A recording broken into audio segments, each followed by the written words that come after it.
Hi, welcome to Canal Cruising. I'm Dominic. I'm just going to give you a quick run through of the boat.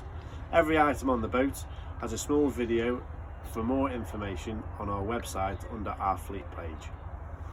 First of all, you've got 3 ropes on board: front rope, centre rope and rear rope.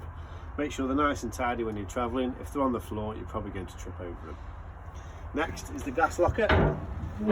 If you do smell gas inside, you need to come out, lift the lid and switch this yellow valve off, then get us on the phone. Next, under this locker is a freshwater hose.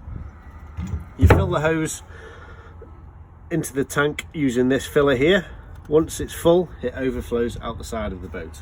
Also outside, you have a TV aerial socket. The TV aerial is located inside in one of the cupboards, and you've also got a headlight. The headlight switch is just inside, one side or the other, just behind the headlight. This is your boat manual. Everything that I'm telling you is also in this manual. Anything you need to know is in there. There's a few maps and that kind of stuff and how to work the locks. Okay, the table on this boat just flips up, and 2 legs move out underneath it. Your fridge has got a small cool box in the top for an ice box. It's already on. It should be nice and cold when you reach the boat. The hot water is heated by the engine. You need to make sure you bring the cold and then bring the hot into it, because I say it is very hot and it can burn you. Around the boat you've got fire extinguishers and a fire blanket.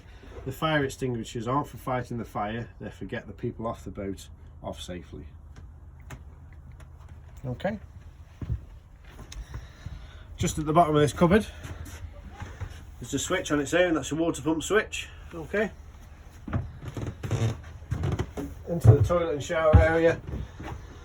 To flush the toilet, it's just that pedal on the left. Push it all the way down, wait for your waste to go, let the pedal come up on its own. When you're having a shower, bring the shower curtain round, keep the water contained. Again, take the shower head off, make sure you get the right temperature before you step under it. The shower pump, that pumps the water out of the shower tray out into the canal. When it starts gurgling like that, that means it's empty. You can switch it back off. Moving back to the back, we've got another sink and another toilet on this one. Just in there.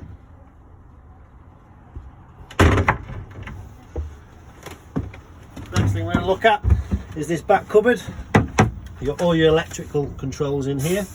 Your fuse box for your 12 volt, the boiler for the central heating controls, and also the 240 controls at the bottom. If anything's gone off in the boat, check in here first, make sure it's switched on.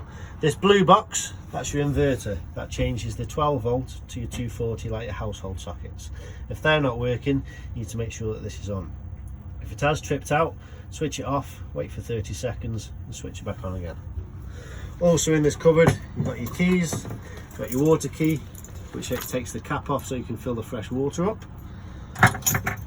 Back door key is on its own, and the last one is outside because it's the engine key. Just here. Also with the engine key, you've got a back door key.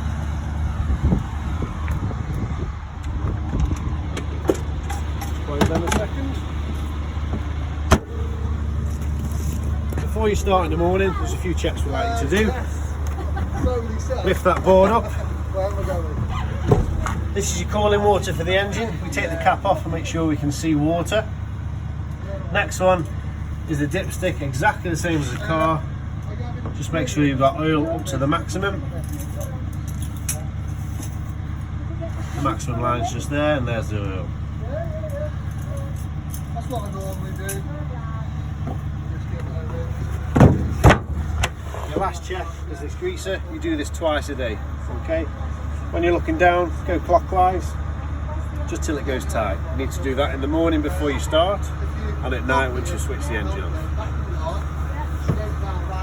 To start the engine, pull the throttle out. When it's in neutral straight up, twist it forwards. That's taking it out of gear, but you're revving the engine up. Put your key in then. On this one you've got heater plugs to the left turn that way. You need to hold it on the heater plugs for 15 seconds. Because it's been running, it should start straight away. Once you've started, bring this back to about 5 past.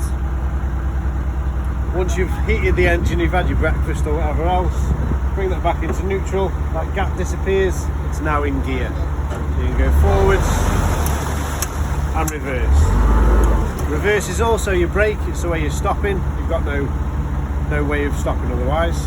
Okay. Steering, this is your tiller. Okay, straight down the middle you're going to go straight-ish. When you come to turn, the boat's turn in the middle, so the back has to move in the opposite direction that you want the front to move. Okay, from the front of the boat to go right, you need to pull this to the left. Alright.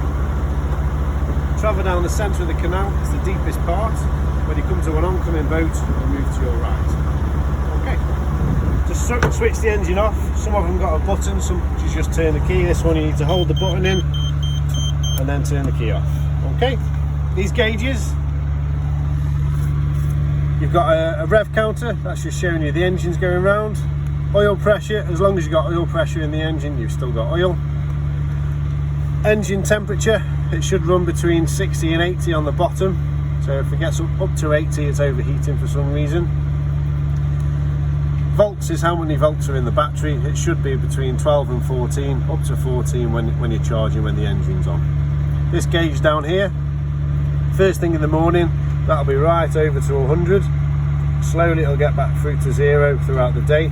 That's how much your batteries are being charged. Okay. Just under this locker here,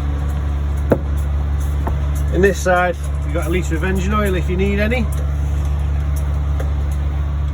In this side, you've got your inventory for working outside. You've got your windlasses or your lock keys. Okay, they've got different sizes for different things. It's usually the small one for the locks. Your mooring spikes and your lump hammers. Okay, so these go 2 or 3 feet away from the boat, 45 degrees towards the boat. Knock it in with the lump hammer until there's about 3 or 4 inches sticking out still.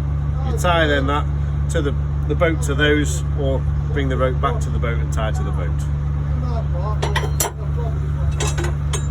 These are piling hooks around the canal where it's been piled.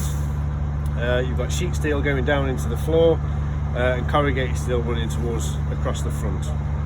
These slip behind the corrugated steel and lock into place. You can put your rope through here then and tie to those. Okay. You will see people using those and you'll get to understand them a little bit better then.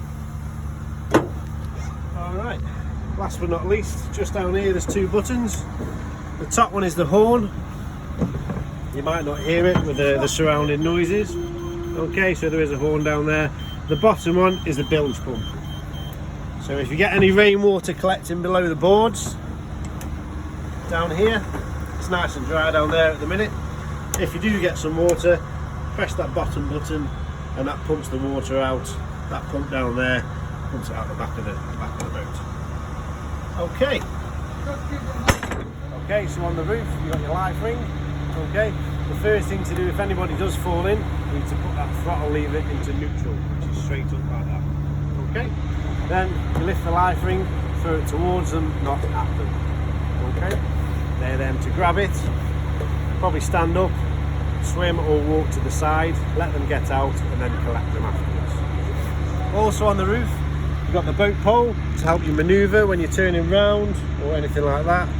The mop is for the back deck if you think it's going to be muddy, it's to stop the mud going in the boat. There's also this plastic boat hook. It's not for holding the boat in, it's just for collecting the rope out of the water or anything else that's fallen in. The centre rope is coiled up. Once we set off, the centre rope is always down the side at the back, so it's there at hand when you're mooring up and stopping. Okay. We've also got the gangplank. If you're somewhere where the water's quite shallow and you can't get into the side, get as close as you can. You then drop the gangplank and use that to get on and off.